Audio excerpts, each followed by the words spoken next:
Okay जी। ये नजर आ रहा है आपको ग्राफ जो है? Yes sir. ओके। अच्छा, लास्ट टाइम हम यहाँ पे थे। यहाँ ये जो हमने effect of different solvents on the dissolution के दो प्रोडक्ट्स हैं, उनकी डिसोल्यूशन चेक की के सॉल्वेंट, हर सॉल्वेंट में हर एक फार्मूलेशन की एक तरह की डिसोल्यूशन नहीं होती। तो इसमें से जो सबसे बेस्ट सॉल्वेंट था वो एसिड था, कि जिसमें एक ड्रग की दो डिफरेंट फार्मूलेशन जो है वो सेम पैटर्न पे जो है वो डिसोल्यूट हो रही थी। ये बहरहाल जस्ट एक रिवीजन है। उसके बाद आईवीआईबीसी, सक्सेसफुल आईवीआईबीसी क्यों होता है? कौन कौन से फैक्टर्स हैं which are responsible for a successful IVIVC? ठीक है जी। इसमें सबसे पहले the selection of dissolution method that mimics the in vivo performance, के डिसोल्यूशन मेथड आपने जो है वो कौन सा यूज किया है। डिफरेंट डिसोल्यूशन अपरेटस हैं, यूएसपी अपरेटस है, ठीक है। तो एक एक जो है वो कह सकते हैं कि suitable selection of the dissolution method, वो जो है वो डिसाइड करता है कि आपका आईवीआईबीसी कैसा होगा। कि अगर आपने ऐसा मेथड सेलेक्ट किया है जो कि वाकई ही उसको इन विवो एब्जॉर्प्शन को रिप्रेजेंट कर रहा हो या उसके उसके अकॉर्डिंगली ही रिजल्ट दे रहा हो, तो इसका मतलब है कि आपका जो इन विट्रो इन विवो कोरिलेशन है वो सक्सेसफुल बनेगा। उसके बाद number 2, the number of formulation used for construction of the correlation, जितनी ज्यादा फार्मूलेशन यूज करेंगे उतना ही ज्यादा सक्सेसफुल कोरिलेशन होगा। जिस तरह हम वो एक कैलिब्रेशन कर्व प्लॉट करते हैं, उसमें भी जितने ज़्यादा नंबर ऑफ ऑब्जर्वेशन हम रखते हैं, उतना ही अच्छा कर्व प्लॉट होता है। अगर हम 2 वैल्यूज़ लेंगे और उनका सिर्फ़ एक एक कोरिलेशन देखना चाहेंगे, तो वो इतना सक्सेसफुल नहीं होगा। क्योंकि मेबी कोई दरमियान में अगर कोई और किसी और लेवल पे हमने कोई कोरिलेशन देखना है, तो वो उसको जो अकॉर्डिंगली कोरिलेट ना कर रहा हो in vitro result in vivo से, तो फिर जब हम उसको अप्लाई करने लगेंगे तो रिज़ल्ट उसके जो है वो मिसलीडिंग भी हो सकते हैं। ठीक है? तो जितनी ज़्यादा नंबर ऑफ फॉर्मूलेशन यूज़ करेंगे उतना ही अच्छा या successful in vitro in Vivo correlation जो है वो एस्टेब्लिश होगा। उसके बाद inclusion of formulations with different release characteristics. अगर आप एक ही तरह की एक अगर आपने इमीडिएट रिलीज टैबलेट ले ली है, या एक ही बैच की आपने 6 टैबलेट्स लेके तो उनकी आपने रिज़ॉल्यूशन देख ली और उसको आपने इन विवो एब्जॉर्प्शन के साथ कोरिलेट कर लिया, तो वो इतनी अच्छी आप नहीं कह सकते कि ये एक कोरिलेशन आपने एस्टेब्लिश किया। क्योंकि जब कोई डिफरेंट रिलीज पैटर्न के साथ कोई सस्टेन रिलीज आएगी, एक्सटेंडेड रिलीज आएगी, या कोई जो है वो एंटारिक कोटेड टैबलेट आप यूज करेंगे साथ, तो उसकी फिर कोरिलेशन आप प्रिडिक्ट नहीं कर सकते उसकी इन विवो एब्जॉर्प्शन को इन विट्रो डाटा के साथ। फिर उसके बाद design of in vivo bioavailability study. Normally जितनी भी कोई बायोअवेलेबिलिटी स्टडीज या बायोइक्विवेलेंस स्टडीज जो हम करते हैं, वो हम फास्टिंग स्टेज में करते हैं, फेड स्टेट के बाद नहीं करते। क्योंकि फास्टिंग में इंटरफेरेंस मिनिमम है, इफेक्ट ऑफ फूड नहीं है। तो जो भी ड्रग जाके स्टोमक के अंदर या इंटेस्टाइन के अंदर उसने एब्जॉर्ब होनी है, तो जब एम्प्टी स्टोमक होगा तो उसकी एब्जॉर्प्शन जो है वो ठीक होगी। अगर फूड के साथ देंगे तो फिर फूड का इफेक्ट, ये हम पे पिछले सेमेस्टर में इसको बड़ी डिटेल में डिस्कस कर चुके हैं कि effect of food on the absorption of drugs, कि फिर वो फूड की नेचर पे भी डिपेंड करेगा कि फूड किस तरह की है, वो हाई फैट कंटेंट्स है या कार्बोहाइड्रेट्स है या किस तरह की फूड है। फिर उसकी वजह से वो जो ड्रग है उसकी क्या प्रॉपर्टीज हैं, फिजिको केमिकल प्रॉपर्टीज उसकी क्या है, उसकी लॉग पी क्या है, वो वाटर सॉल्युबल है या लिपिड सॉल्युबल है, और उस हिसाब से फूड किस तरह की है। तो इसलिए जो भी स्टडीज करनी होती है हमने, absorption studies particularly bioavailability and bioequivalence studies, या अगर हमने आईवी से एस्टेब्लिश करना है, तो वो फास्टिंग स्टेज में करते हैं। फेड स्टेट में सिर्फ उस कंडीशन में कर सकते हैं, या जब एक ड्रग ऐसी है जिसको आप एम्प्टी स्टमक नहीं ले सकें, या जो पेशेंट जो है वो अगर एम्प्टी स्टमक लेगा तो उसको उसकी बहुत सीरियस जो है वो इरिटेशन काज करेगा या टॉक्सिसिटी होगी, तो उस केस में आफ्टर मील इसको यूज कर सकते हैं। अदरवाइज स्टडी के लिए हमेशा इसको फास्टिंग में ही यूज करते हैं। फिर मॉडलिंग अप्रोच, मैकेनिस्टिक और नॉन मैकेनिस्टिक। मैकेनिस्टिक का मतलब ये है कि आपने सिर्फ वो चंद डाटा सेट्स को लेके ही उनको कंपेयर नहीं कर लेना, उसके साथ जो कोई और भी कोरिलेट कोई फैक्टर्स हैं, जिस तरह अगर आपने एब्जॉर्प्शन को कोरिलेट करना है with the in vitro dissolution, तो एब्जॉर्प्शन के मैकेनिज्म को भी आपको ज़हन में रखना पड़ेगा कि एब्जॉर्प्शन का किस-किस मैकेनिज्म के थ्रू होती है। वो जो है पैसिव डिफ्यूजन के थ्रू होती है, फैसिलिटेटेड डिफ्यूजन होती है, उसमें कैरियर ट्रांसपोर्ट होता है, ठीक है? तो ड्रग जिस तरह की ड्रग है, उस तरह के हिसाब से आपने उसको ज़हन में रख के तो इन विट्रो स्टडी के साथ कंपेयर करना है, ठीक है। अगर आप सिर्फ जस्ट रिजल्ट्स लेके दोनों के नॉन मैकेनिस्टिक मीन के आपने सिर्फ जो आपके सामने एक रिजल्ट आया है, जो डाटा आया है, जो वैल्यूज आई है, उन्हीं को आपने कंपेयर कर लिया।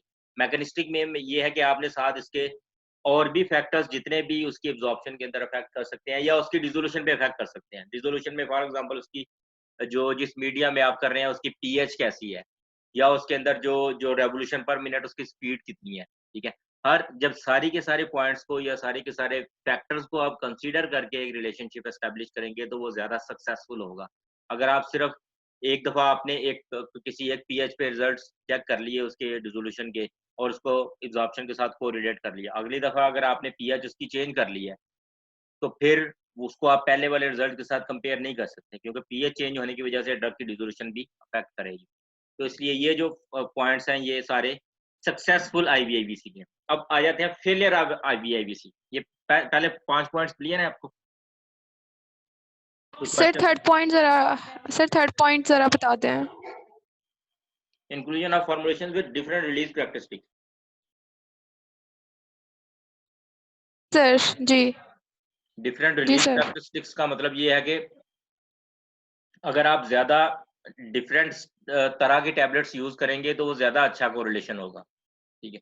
अगर आपने फर्ज करें एक ही तरह की टैबलेट लिया है, इमीडिएट रिलीज टैबलेट आपने यूज की है इन विट्रो स्टडी के लिए, ठीक है, और उसी इमीडिएट रिलीज टैबलेट की आपने इन विवो स्टडी की और एक कोरिलेशन एस्टेब्लिश कर लिया।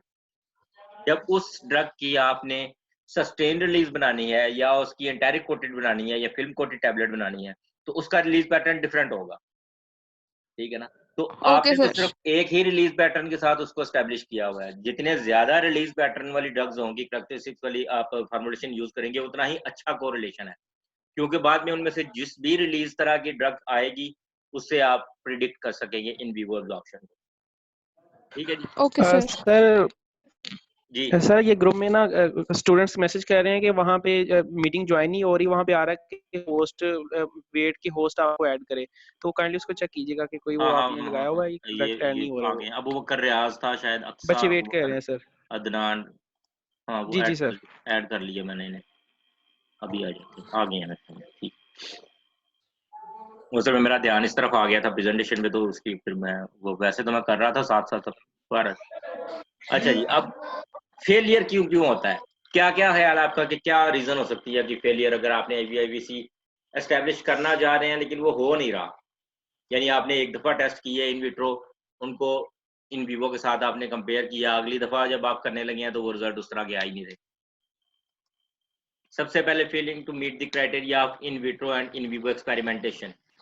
क्या आपने क्राइटेरिया ही एस्टेब्लिश नहीं किया हुआ कि जो आपका क्राइटेरिया है कि आपने जो एक सेट आपका जो एक पैटर्न है जिसमें ड्रग ने जाके डिसॉल्व होना है, मीन के आपने डिसोल्यूशन मटेरियल की जो ऑपरेटर्स है उसकी पीएच ही मेंटेन नहीं की, उसकी जो उसका जो आरपीएम है, रेवोल्यूशन पर मिनट, वो आपने कभी कुछ चेंज कर रहे हैं तो कभी कुछ चेंज कर रहे हैं, ठीक है। तो कोई सेट क्राइटेरिया आपने डिसाइड नहीं किया, तो उस केस में फिर आईवीआईबीसी सक्सेसफुल एस्टेब्लिश नहीं होगा, ठीक है जी। उसके बाद lack of rank order correlation. Rank order correlation mean ये है कि जी जब कम डिसोल्यूशन हो रही है तो कम एब्जॉर्प्शन हो रही है, ज्यादा डिसोल्यूशन हो रही है तो ज्यादा एब्जॉर्प्शन हो रही है, जैसे जैसे डिसोल्यूशन बढ़ रही है, यानी एक स्ट्रेट लाइन नहीं आ रही। एक ये है कि एक कर्व लाइन होती है, जिस तरह एक एस शेप कर्व होता है, या कि पहले एक ज्यादा डिसोल्यूशन होने की वजह से एब्जॉर्प्शन नहीं आ रही, फिर एकदम से एब्जॉर्प्शन बढ़नी शुरू हो गई और डिसोल्यूशन नहीं बढ़ रही। तो इस तरह का जो कोरिलेशन होगी वो जो जिसमें एक सीक्वेंस होता है या एक स्ट्रेट लाइन आप कह लें, इसको हम कहते हैं कि ये रैंक ऑर्डर कोरिलेशन है। तो अगर रैंक ऑर्डर कोरिलेशन नहीं आ रही तो इसका मतलब है कि आपका जो आईवीआईबीसी है वो सक्सेसफुल नहीं है, ठीक है, उसके अंदर फेलियर है। उसके बाद फिर गट वाल मेटाबॉलिज्म। अब मेटाबॉलिज्म ड्रग्स जो है वो जाके जीआईटी में मेटाबोलाइज हो सकती हैं, लेकिन इस चीज को हम इन विट्रो जो है वो एस्टेब्लिश नहीं कर सकते। तो ये भी एक रीजन हो सकता है फॉर द फेलियर ऑफ आईवीआईबीसी, कि आप एक ड्रग को एक दफा आपने डिसोल्यूशन को एब्जॉर्प्शन के साथ कंपेयर किया तो वो कुछ और रिजल्ट आ रहा है, अगली दफा आपने डिसोल्यूशन को एब्जॉर्प्शन से कंपेयर किया तो कुछ और रिजल्ट आ रहा है, या किसी और पेशेंट में कंपेयर किया तो वो और रिजल्ट आ रहा है। इसका मतलब है कि उसके अंदर जो जीआईटी के अंदर ड्रग कुछ मेटाबोलाइज होती हैं और कुछ ड्रग जो है वो किसी पेशेंट में मेटाबोलाइज ज़्यादा हो रही है, किसी में कम हो रही है, तो वो फिर एस्टैब्लिश नहीं हो रहा आईवीआईवी। उसके बाद फिर ड्रग इंस्टेबिलिटी इन जीआईटी, ज़ाहिर ड्रग जाके अगर कोई एसिड लिबाइल ड्रग है, तो वो जाके जीआईटी में जो है वो लो पीएच के ऊपर जाके वो डिस्ट्रॉय हो जाएगी या इंटेस्टाइन के अंदर जाके डिस्ट्रॉय हो जाएगी। तो वो फिर इन विट्रो रिजल्ट के साथ उसको आप कंपेयर नहीं कर सकते, ठीक है? और इस एक्टिविटी को आप इन विट्रो जो है वो इसको एस्टैब्लिश नहीं कर सकते साथ इन विवो। फिर कॉम्प्लेक्स एब्जॉर्प्शन प्रोसेस, ठीक है? डिफरेंट ड्रग्स जो हैं वो डिफरेंट मैकेनिज्म के थ्रू एब्जॉर्ब होती हैं। कुछ सिंपल डिफ्यूजन से होती है, कुछ एक्टिव ट्रांसपोर्ट होती है, पैसिव डिफ्यूजन होती है, कुछ के अंदर एक और चीज़ आ जाती है जो क्या नाम है उसका, जो वेरापामिल वाली जो एग्जांपल थी, पी ग्लाइकोप्रोटीन्स, पी ग्लाइकोप्रोटीन्स ही थी, किसी को याद है अगर तो, जो एब्जॉर्प्शन के बाद जो एक इंटरेक्शन है डाइजॉक्सिन का और वेरापामिल का। यस सर वही है। जी, सर वही थी। P glycoprotein. Yes sir. Different किस्म के मैकेनिज्म्स हैं ड्रग की एब्जॉर्प्शन के, तो हर मैकेनिज्म जो है वो हर ड्रग फॉलो नहीं करती। तो आपने अगर एक ड्रग का आईवी से एस्टैब्लिश किया, दूसरी ड्रग जो आप करने लगते हैं तो उसका मैकेनिज्म ही कुछ और है एब्जॉर्प्शन का, और उस मैकेनिज्म में कोई प्रॉब्लम है, ठीक है? या उसने कोई और को एडमिनिस्टर्ड ड्रग ले ली है, या फिर वो जो है वो कोई कैरियर मीडिएटेड ट्रांसपोर्ट है अगर, ठीक है, तो उसको फिर आप इन विट्रो के साथ कंपैरिजन उसका या कोरिलेशन नहीं बन सकता। तो ये भी एक रीज़न है फॉर द फेलियर। उसके बाद फास्टेड और फर्स्ट एड, ये पहले डिस्कस कर लिया है कि अगर आपने कभी फास्टेड यानी पेशेंट ने खाना खा लिया है, कभी नहीं खाया, ये जब हम बायोक्लियरेंस करेंगे तो उसमें हम डिटेल में देखेंगे कि सारा कुछ, कि हम जब वॉलंटियर्स को लेते हैं तो उनके कितने हमने नखरे उठाने होते हैं और उनकी किस किस चीज़ का ख्याल रखना होता है, ठीक है? उनको कितना विजिलेंटली हमने जो है वो ऑब्जर्व करना होता है। तो फास्टिंग जो है ये बहुत इंपॉर्टेंट है। अगर फास्टेड नहीं होगी तो आपके सारे का सारा एक्सपेरिमेंट, सारी की सारी जो जितनी भी एनर्जीज लगा रहे हैं, आप फाइनेंस लगा रहे हैं, फंडिंग लगा रहे हैं, टाइम लगा रहे हैं, सारे का सारा ज़ाया हो जाएगा, ठीक है? तो फास्टेड स्टेट जो है ये बहुत ज़रूरी है for such kind of studies. फिर the use of mean based deconvolution instead of individual based. अगर आपको लेवल ए कोरिलेशन याद हो, उसमें हमने क्या किया था कि एक टैबलेट के डिफरेंट टाइम पॉइंट्स के ऊपर डिसोल्यूशन का रिजल्ट देखा था, फिर उसी टैबलेट की एब्जॉर्प्शन का रिजल्ट जो है वो डिफरेंट टाइम के ऊपर के कितनी एब्जॉर्ब हुई है, फिर उसका पूरा जो प्लाज्मा कंसंट्रेशन टाइम कर्व देखा था, और हर टाइम की जो जिस जिस टाइम पे सैंपल लिया उसके ऊपर फिर हमने उसकी एब्जॉर्प्शन क्या की थी, परसेंटेज ऑफ ड्रग एब्जॉर्ब। फिर परसेंटेज ऑफ ड्रग एब्जॉर्ब को हमने परसेंटेज ऑफ ड्रग डिजॉल्व के साथ कंपेयर किया था और वो कोरिलेशन एस्टैब्लिश हुआ था, लेवल ए कोरिलेशन जो होता है। उसमें हम जो टर्म यूज की थी मैंने, डीकन्वोल्यूशन, के जब एब्जॉर्प्शन वाली जो कंसंट्रेशन है उसमें से परसेंटेज निकालना कि ये आफ्टर 10 मिनट्स इतनी ड्रग की कंसंट्रेशन है तो वो कितने परसेंट एब्जॉर्ब हुई है, ठीक है? वो एक कॉम्प्लेक्स किस्म की कैलकुलेशन है, बहरहाल वो भी सिलेबस का पार्ट भी नहीं है और वैसे भी बड़ा लंबा काम हो जाएगा उसको। तो अभी सिर्फ यही है कि हम परसेंटेज कैलकुलेट कर लेते हैं। तो उसमें हर टाइम पॉइंट के ऊपर परसेंटेज देखनी होती है। ये जो कह रहा है the use of mean based deconvolution, कि आपने 4 टाइम पॉइंट ले लिए हैं, उन चारों की कंसंट्रेशन का मीन ले लिया और मीन लेकर आपने उसकी फिर परसेंटेज ड्रग एब्जॉर्ब कर लिया, ठीक है? उस तरह अगर यूज करेंगे तो वो फिर आईवीआईवी से एस्टैब्लिश नहीं होगा। This is the reason for the failure of IVIV. उसके बाद IVIVC is over parameterised and not fully mechanistic. Over parameterised mean के आपने कोई 10 चीजें कैलकुलेट कर ली हैं साथ ही, आपने कंपेयर करना है सिर्फ उसकी डिसोल्यूशन को विद द एब्जॉर्प्शन। आप उसकी डिसोल्यूशन के साथ डिसइंटीग्रेशन को भी कंपेयर करना चाह रहे हो, ठीक है? या उसके एब्जॉर्प्शन के साथ एब्जॉर्प्शन के कोफैक्टर्स को भी आप देखना चाह रहे हो कि एब्जॉर्प्शन के ऊपर फूड का क्या इफेक्ट है, डिजीज का क्या इफेक्ट है, को एडमिनिस्टर्ड ड्रग्स का क्या इफेक्ट है। तो बहुत सारी चीजें जब आप करना चाहोगे तो वो फिर आईवीआईवी से एस्टैब्लिश नहीं हो सकती, ठीक है? तो इसको जितना सिंपल रख के और जितना मैकेनिस्टिक रख के आप करेंगे कि एक ही चीज का कंपेयर करें, in vitro dissolution with in vivo absorption, ठीक है? डिसोल्यूशन में किस किस चीज का आपने ख्याल रखा है और एब्जॉर्प्शन में किस किस चीज को आपने कंसीडर करना है, उन सबको आप जब कंपेयर करोगे एक मैकेनिस्टिक मेथड से तो वो एक सक्सेसफुल आईवीआईवीसी होगा, अदरवाइज फिर वो रिप्रोड्यूसिबल नहीं होगा।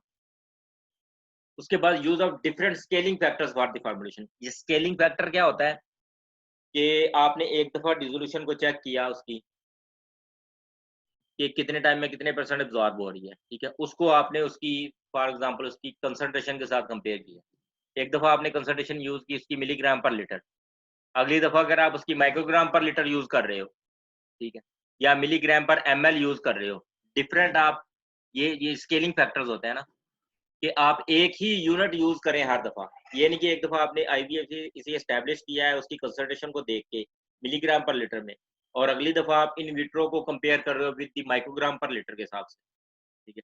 तो वो फिर एक कोरिलेशन ठीक नहीं होगा। तो इस चीज़ को सर भी क्यों नहीं होगा, ये तो सारे कांस्टेंट है ना, कांस्टेंट चीज है, इसमें क्या मसला हो। देखिए, एक तरफा फॉर एग्जांपल मिलीग्राम पर लीटर और माइक्रोग्राम पर लीटर, ठीक है, 1000 गुना का डिफरेंस है इसमें, ठीक है। एक दफा जब आपने एक एस्टैब्लिश किया है नहीं मिलीग्राम पर, सर, अगली बार हम करेंगे तो हम कन्वर्ट करके ही करेंगे ना, कन्वर्जन करने इसमें क्या है, अगर हम कन्वर्ट करके करना चाह रहे हैं कन्वर्ट करेंगे तो फिर दूसरी तरफ भी जब आप कोरिलेशन आप बेसिकली कर क्या रहे हो, एक एक्स एक्सिस पे वैल्यू है, एक वाई एक्सिस पे वैल्यू है, ठीक है। जब आपने एक्स एक्सिस वाली वैल्यू को चेंज नहीं किया, उसका यूनिट को चेंज नहीं किया, वाई एक्सिस वाले यूनिट को आपने चेंज कर दिया, पहले वो मिलीग्राम में थी उसको आपने माइक्रोग्राम में कर दिया, तो पूरा स्केल चेंज हो गया ना आपका वाई एक्सिस का, ठीक है। जब वो स्केल चेंज होगा तो आपका वो जो कोरिलेशन उसकी लाइन भी चेंज होगी, ठीक है। तो जिसकी वजह से आप यानी मिलीग्राम को माइक्रोग्राम से आप कंपेयर नहीं कर सकते।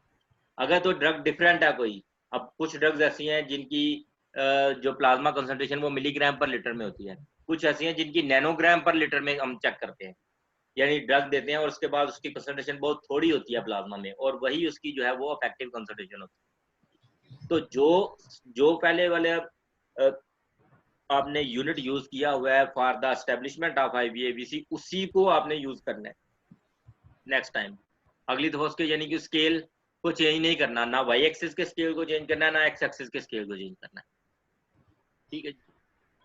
उसके बाद फिर ओके सर। एप्लीकेबिलिटी ऑफ आईवीएबीसी, कि उसको आपने अप्लाई कैसे करना है। आपने आईवीआईबीसी को एस्टेब्लिश कर लिया, उसके बाद उसको आपने ये मेरे जहन से निकल गया इसका पॉइंट क्या था, कि एग्जांपल एक थी बड़ी अच्छी मेरे जहन में, कि बना तो लिया आपने आईवीआईबीसी है, ठीक है, लेकिन जब आपने इसको अप्लाई करना है तो कल अच्छी खासी मेरे जहन में एग्जांपल आ रही है, चले बार वो याद आ जाएगी शायद मुझे, तो देखते हैं। अच्छा,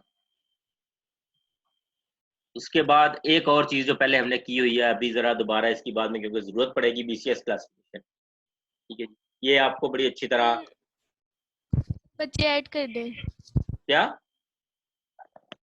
आ गए हैं सारे, सर कोई बच्चे अभी ऐड कर दें। कोई पेंडिंग नहीं है, सब आ गए हैं, वो मैंने कर लिया, ठीक है। अभी 55 स्टूडेंट्स हैं।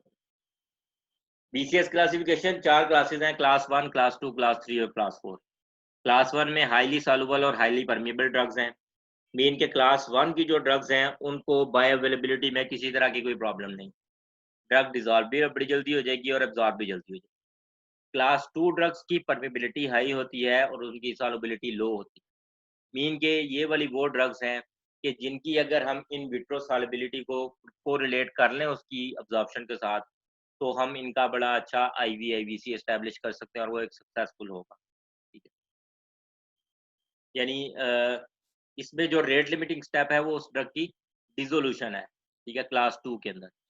क्लास 3 के अंदर वो ड्रग्स हैं जिनकी सॉल्युबिलिटी बड़ी हाई है लेकिन परमिबिलिटी लो है, डिजॉल्व बड़ी जल्दी हो जाती हैं, जैसे ही वो उन्हें जिस भी सॉल्वेंट में डाला वो डिजॉल्व हो गई, लेकिन वहां से वो एब्जॉर्ब जो है वो बड़ी स्लो हो रही। तो इस तरह की जो ड्रग्स हैं उनके लिए ये जरूरी होता है कि वो एक होती है एब्जॉर्प्शन विंडो। एब्जॉर्प्शन विंडो मतलब क्या है कि जितनी देर तक ड्रग जीआईटी में और जहां तक एब्जॉर्प्शन होती है वहां तक वो ड्रग उससे पहले पहले डिजॉल्व हो चुकी हो, ठीक है, एक जल्दी डिजॉल्व हो और वो उसको उतना टाइम भी मिले कि वो वहां से एब्जॉर्ब हो। अगर उसको टाइम नहीं मिलेगा क्योंकि परमिबिलिटी लो है, अभी हम आगे डिस्कस करेंगे हाई सॉल्युबिलिटी और हाई परमिबिलिटी का मतलब क्या है, इसको हम डिफाइन कैसे करते हैं। तो अगर परमिबिलिटी लो है इसका मतलब है कि उसे ज्यादा टाइम चाहिए, तो उसको फिर ज्यादा देर तक स्टे करना पड़ेगा इन दी एब्जॉर्प्शन विंडो, जहां एब्जॉर्प्शन विंडो मीन के वो पार्ट जीआईटी का जहां से ड्रग ने एब्जॉर्ब होना है, वहां पे अगर वो ज्यादा देर तक स्टे नहीं करेगी तो वहाँ से जो वो ड्रग जो है वो उसकी एब्जॉर्प्शन अच्छी नहीं होगी। तो इस तरह की ड्रग्स के लिए फिर हम सस्टेन्ड रिलीज या कंट्रोल रिलीज टैबलेट्स बनाते हैं कि वो ज़्यादा देर तक वहाँ पे स्टे करें, स्लोली रिलीज होते रहें और थोड़ी-थोड़ी रिलीज होके थोड़ी-थोड़ी एब्जॉर्ब भी होती है। क्लास 4 ड्रग्स, ना उनकी सॉल्युबिलिटी अच्छी है और ना ही उनकी परमेबिलिटी अच्छी है। मीन के ये वो ड्रग्स हैं which are not a good candidate for oral formulation, ठीक है, जिनको आप ओरल नहीं बना सकते क्योंकि उन ओरल अगर आप देंगे तो पहली बात है वो जाके डिसॉल्व भी नहीं होंगी, अगर डिसॉल्व हो भी जाएंगी तो एब्जॉर्ब नहीं होंगी, तो फिर उसका फायदा कोई नहीं है उसको ओरल बनाने में। तो ये क्लास 4 की जो ड्रग्स हैं नॉर्मली वो इंजेक्टेबल्स में ही बनती। ये इनकी एग्जांपल्स हैं। क्लास 1 के अंदर प्रोप्रानोलोल, विरापामिल, मेटोप्रोलोल है। क्लास 2 के अंदर नेप्रोक्सिन, कीटोप्रोफिन, कार्बामेज़ेपिन। क्लास 3 के अंदर रेनाटिडिन, एटिनोलोल, वैनकोमाइसिन है। वैनकोमाइसिन की आपको जो है सॉल्युबिलिटी बहुत हाई होती है, -1.14 उसका जो है वो शायद लॉग पी वैल्यू -4.1, बहुत ज़्यादा हाईली सॉल्युबल है, ठीक है। उसके बाद फिर क्लास 4 के अंदर फिरोसिमाइड और हाइड्रोक्लोरोथायोनाइड, ये जो है ये इनकी एग्जांपल्स हैं 7, क्लास 1, क्लास 2, क्लास 3। अब जी सॉल्युबिलिटी का क्या मतलब है? सॉल्युबिलिटी पहले तो हमने ये डिफाइन किया हुआ ना कि जी the amount of solvent solute dissolved in the given amount of solvent. अब ये हाई सॉल्युबिलिटी का क्या मतलब है? Drug substance is considered highly soluble when the highest dose strength is soluble in 250 ml or less of aqueous medium over the pH range of 1 to 8। GIT के अंदर जो range है pH की वो 2 पॉइंट समथिंग से लेके 8 तक है, यानी स्टोमिक से इंटेस्टाइन तक ये पूरी की पूरी रेंज चेंज होती है। तो इस पूरी की पूरी रेंज में considered as highly soluble when the highest dose strength mean के एक जो भी ड्रग है उसकी जो हाईएस्ट डोज वाली टैबलेट आती है। फॉर एग्जांपल अगर आप ऑगमेंटन लें तो उसकी 1 ग्राम की टैबलेट सबसे जो बड़ी टैबलेट है, ठीक है। अगर आप सिप्रोफ्लॉक्सासिन देख लें तो 500 है। तो अगर ऑगमेंटन है तो उसकी 1 ग्राम वाली टैबलेट 250 ml वाटर के अंदर जो है वो फ्रीली सॉल्युबल हो जाए तो इसका मतलब है कि वो हाईली सॉल्युबल ड्रग। अब 250 ml वाटर क्यों लेते हैं हम? इसका कोई गेस, किसी को कोई आइडिया?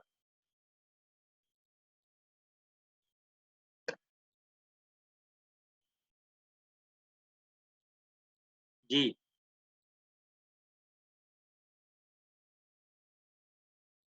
सर आई थिंक जो एसिड रिलीज होता है वो 250 ml होता होगा। नहीं,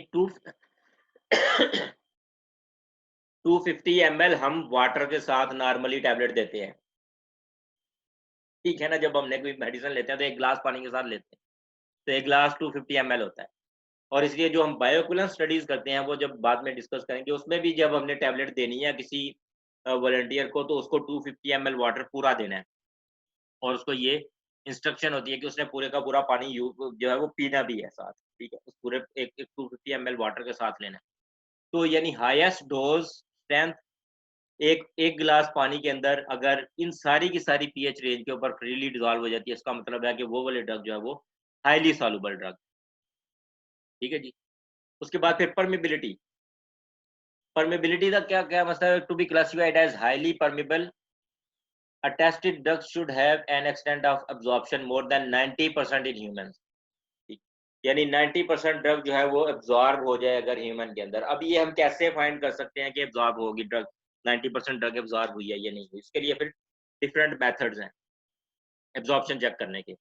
number 1 in vivo intestinal perfusion studies, ठीक है। कि इंटेस्टाइनल परफ्यूजन स्टडीज देखते हैं कि जो एक शायद पिछले सेमेस्टर के शुरू में मैंने आपको बताया था जो डोजेज फॉर्म रिकवरी वाला, एक टैबलेट दी है और फिर एक एक किसी कंटेनर के अंदर टैबलेट होती है, उसमें से रिलीज होती रहती है टैबलेट और वो फिर फीसिस के साथ कंटेनर वापस आ जाता है, उसमें से फिर देखते हैं कि कितनी ड्रग रिलीज हुई है, मीन के वो उसकी एब्जॉर्प्शन कितने % हुई है। एक तो ये मेथड है, ठीक है। नंबर 2 इन विवो और in situ intestinal perfusion studies in animal. In situ study क्या होती है? सीटो जो है ये साइट से है वर्ड, ऑन साइट नहीं इन सीटो मीन सिंथेसिस नहीं, on site study. On site study mean के आपने एक रैबिट लिया, ठीक है। रैबिट को आपने जो है वो उसको उसकी डायसेक्शन की, डायसेक्शन करने के बाद उसकी इंटेस्टाइन को आपने एक्सपोज किया और उसके ऊपर फिर आपने उस पे से टैबलेट को गुजारा इंटेस्टाइन में से और फिर देखा कि कितनी देर के बाद जो है सर वो चैम्बर स्टडीज। चैम्बर स्टडी वो इन विट्रो हो चैम्बर जाएगी, स्टडीज। वो इन विट्रो हो जाएगी। इन सीटो मतलब कि इंटैक्ट पार्ट ऑफ दी जो है इंटेस्टाइन है। ये इन विवो स्टडी है ना नंबर 2 पे, इन विवो और इन सीटो इंटेस्टाइनल परफ्यूजन। इन सीटो में के ऑन साइट एब्जॉर्प्शन आपने चेक करनी है, जिस तरह आपने जो फार्माकोलॉजी में एक्सपेरिमेंट किए हुए हैं, जो कि एक इंटेस्टाइन के ऊपर मैंने आपको करवाया था शायद, एसिटाइलकोलिन का इफेक्ट, कि इंटेस्टाइन हमने जो है वो निकाल के उसके ऊपर फिर एसिटाइलकोलिन डाली थी, तो उसकी मूवमेंट हमने चेक की थी। उसको हम कहते हैं कि ये इन सीटो स्टडी है, कि एक लाइव Sir, एक part within of the animal. solution, क्या? सॉरी जी, दोबारा बोलें। sir, within the solution नहीं होती है study. नहीं, इन सीटो स्टडी जो है वो जो ऑर्गन है किसी भी एनिमल का, उस ऑर्गन के ऊपर काम, ये जो सिंपली जो आप फार्माकोलॉजी में प्रैक्टिकल करते रहे हो वो इन सीटो स्टडीज थी। जिस तरह आप फ्रॉग का हार्ट निकाल के उसके ऊपर काम करते थे, रैबिट की इंटेस्टाइन पे काम करते थे, वो इन सीटो स्टडी होती है। ठीक है, कि आपने एक्सपोज किया एक पार्ट को और उसके ऊपर फिर आपने ड्रग को एब्जॉर्प्शन चेक किया। ठीक है, उसके बाद फिर नंबर 3, इन vitro permeation study using exercise human और एनिमल इंटेस्टाइनल टिश्यूज। ठीक है, इसमें ये है कि टिश्यूज को आपने निकाल लिया बाहर, यानी टिश्यूज को एनिमल के या ह्यूमन के इंटेस्टाइनल टिश्यूज को निकाल के फिर उसके ऊपर स्टडी की। जो नंबर 2 वाली है वो ये है कि इंटैक्ट एनिमल है, इंटैक्ट इंटेस्टाइन है या इंटैक्ट हार्ट है, उसके ऊपर स्टडी है। जो इन vitro permeation study by using exercise human और एनिमल इंटेस्टाइनल टिश्यूज के टिश्यूज को हमने निकाला, उसके बाद उनको किसी उसके अंदर जो है वो रिंगर सोल्यूशन के अंदर रखा, उसको लाइव रखा, लेकिन उसके ऊपर फिर आपने स्टडी की, तो वो इन विट्रो परमिएशन स्टडी हो। ठीक है, number 4, in vitro permeation study across a monolayer of cultured human intestinal cells. Intestinal cells को हम कल्चर भी कर सकते हैं, ग्रो भी कर सकते हैं उन्हें। ठीक है, सेल कल्चर टेक्निक होती है, उसमें फिर हम डिफरेंट सेल लाइंस लेते हैं कि एक इंटेस्टाइनल सेल लेके उन सेल्स को ग्रो किया, फिर उन सेल्स की जो एब्जॉर्प्शन एबिलिटी को चेक करते हैं कि ये कितने परसेंट इनके अंदर एब्जॉर्प्शन की एबिलिटी है। तो फिर ड्रग की हम परसेंटेज को चेक कर लेते हैं कि जी ये सेल इतने परसेंट ड्रग को एब्जॉर्ब कर रहे हैं, तो इसका मतलब है कि इस ड्रग की परमेबिलिटी इतने परसेंट है। तो वो वाली ड्रग, जिस ड्रग की एब्जॉर्प्शन मोर देन 90% हो, उसको हम कहेंगे कि ये हाईली परमेबल जो है वो ड्रग है। ठीक है, जो हाई परमेबल और हाईली सॉल्युबल ड्रग है ना, वो उनकी डेफिनेशन बेसिकली ये हैं दो, कि सॉल्युबिलिटी उसकी 250 ml वाटर में highest strength should be soluble, और परमेबिलिटी में जो more than 90% of the absorb drug should be more than 90% of the administered dose should be absorbed in the intestine. तो वो ड्रग जो है वो हाईली परमिएबल हम उसको कहेंगे। उसके बाद डिसोल्यूशन की भी थोड़ी सी डेफिनेशन दोबारा आ गई है। डिसोल्यूशन स्टडीज, क्योंकि हम अभी recently in vitro in vivo किया, तो डिसोल्यूशन स्टडीज के क्या क्या क्राइटेरिया हैं? An immediately release drug product is considered rapidly dissolving when not less than 85% of the labeled amount of drug substance dissolved within 30 minutes. यानी अगर 100 milligram की tablet है तो उसमें से 85 मिलीग्राम अगर 30 मिनट्स के अंदर अंदर डिसॉल्व हो जाती है by using apparatus 1 at 100 rpm या apparatus 1 और apparatus 2 USP apparatus हैं डिफरेंट। ठीक है, उनकी स्पेसिफिकेशंस मुझे नहीं आइडिया कि क्या है, लेकिन ये उनका साइज का कुछ होगा चक्कर कि एक के अंदर 100 rpm अगर स्पीड के ऊपर 30 मिनट्स के अंदर अंदर 85% ड्रग डिसॉल्व हो जाती है तो वो हाईली डिसोल्यूटिंग ड्रग है। ठीक है, या अगर दूसरे ऑपरेटर्स के अंदर 50 आरपीएम के ऊपर मोर देन 85% ड्रग डिसॉल्व होती है तो वो हाईली डिसॉल्विंग ड्रग है।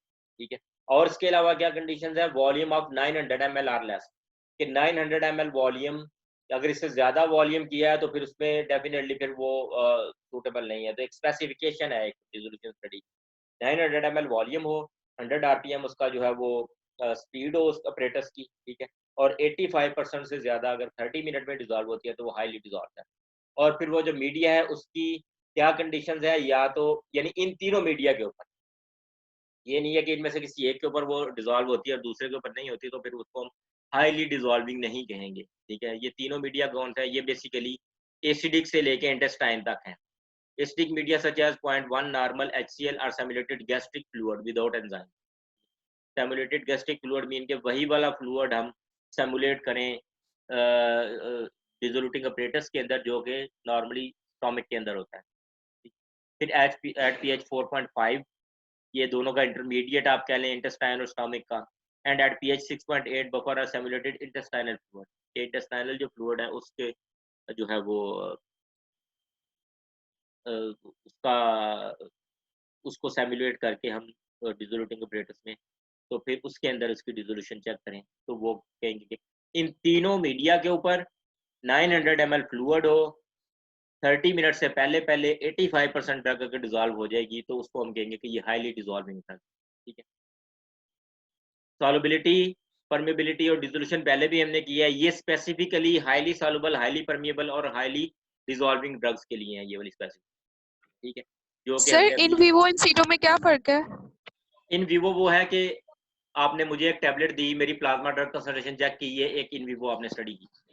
ठीक है, कि कितनी ड्रग एब्जॉर्ब हुई है। एक जिंदा एनिमल है, जिंदा एनिमल है कोई भी, या बैक्टीरिया है, ठीक है, उसके ऊपर आपने काम किया है। ठीक है, इन सीटो ये है कि आपने एक रैबिट लिया, रैबिट को आपने एक्सपोज किया, उसको स्लॉटर किया, या उसको फ्रॉग को देख लें, या फिर फ्रॉग को आपने उसको पहले जो है वो उसको क्या कहते हैं, उसको पिथ किया उसको, फिर उसके हार्ट को आपने एक्सपोज किया, लेकिन हार्ट को निकाला नहीं है, उसका हार्ट जो है उसकी बॉडी के साथ काम कर रहा है अभी। ठीक है, लेकिन वो एनिमल आपने सेक्रीफाइस कर दिया हुआ है, एनिमल को आपने डाइसेक्ट किया हुआ है और उसके इंटैक्ट ऑर्गन के ऊपर आपने काम किया, ये इन सीटो स्टडी होती है।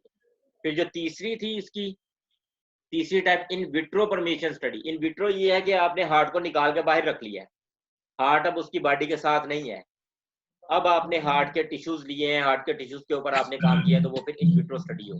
या इंटेस्टाइनल टिश्यूज लिए हैं, इंटेस्टाइनल टिश्यूज के ऊपर काम किया है, तो वो फिर इन विट्रो स्टडी हो। और जो आखिरी ओके सर। परमेशन स्टडी के आपने ग्रो किए हैं सेल्स खुद ही, किसी एनिमल में से सेल्स को नहीं निकाला, आपने लैब के अंदर सेल्स ग्रो किए हैं, सेल कल्चर किए हैं। ठीक है, फ्रॉम ए सेल लाइन, तो वो फिर in vitro study on cultured जो है वो इंटेस्टाइन। कुछ लोग अभी भी आ रहे हैं, तो ये जो है वो आज का बस लेक्चर था। ठीक है, इस पे अभी तक कोई क्वेश्चन है? कल से फिर हम जो है वो बायो अवेलेबिलिटी और बायो एक्विवेलेंस करेंगे। बायो अवेलेबिलिटी पहले हमने थोड़ा सा डिस्कस किया हुआ है पहले सेमेस्टर के बिल्कुल शुरू में, तो जो आपकी एक्सटर्नल एग्जामिनर आती हैं उनका भी बड़ा फेवरेट टॉपिक है ये बायो अवेलेबिलिटी, तो ये इसको ज़रा हम थोड़ा सा ना अच्छे तरीके से करेंगे। इंटरेस्टिंग भी है, बोरिंग भी है, ये डिपेंड करता है आपके, अगर तो बोर्ड हो तो उसके ऊपर तो फिर बंदा बड़ा अच्छा तरीके से कर लेता है।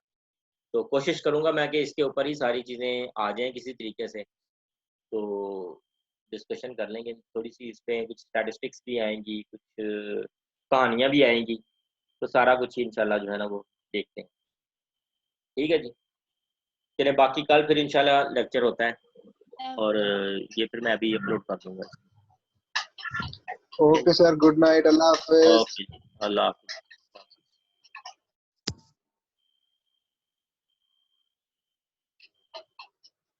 कामरान।